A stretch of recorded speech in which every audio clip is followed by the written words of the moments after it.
Сәлем достар, бұл әлемді ұшақтарсыз елестету мүмкін емес, алайда ұшақтардың апаттары өте жиі орын алады. Біз бүгін сіздерге сондай апаттарды көрсететін боламыз.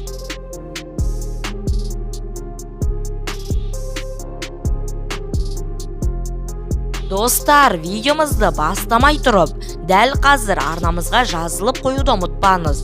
Ал біз видеомызды бастай берейік. Мына тікұшақ басқа жерде ұшқысы келіп, сұмдық апат болды. Алайда ұшақтың ішіндегі жүргізуші аман қалды.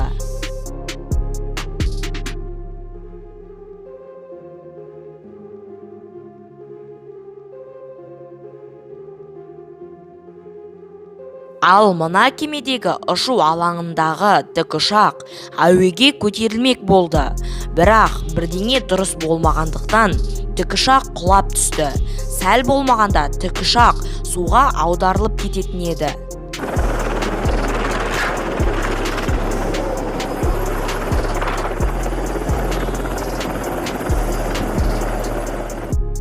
Енді мына тікұшақ торнадоның қасынан өте жақын өтті. Бірақ бәрібір торнадо ұшақты өзімен бірге алып кетті. Ұшақты білмеймін, әйтеуір ішіндегі адам ұшақтан секіріп аман қалды.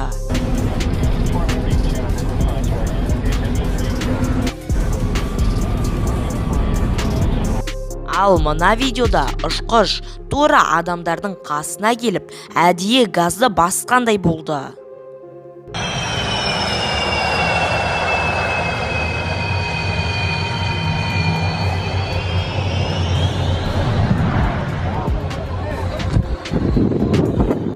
Мына адам тасымалдайтын ұшақтың ішінде бомба болған. Көбінің айтуы бойынша бұл эксперимент үшін жасалды дейді.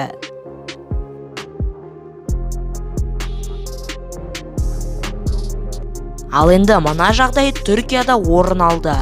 Мына ескі ұшақ суға батып кетті. Енді бұл жай ғана балықтарға үй болады.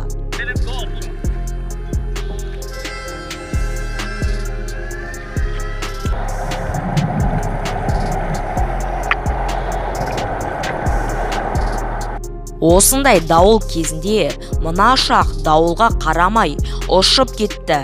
Бірақ олар дауылдың ішін видеоға түсіріп алды.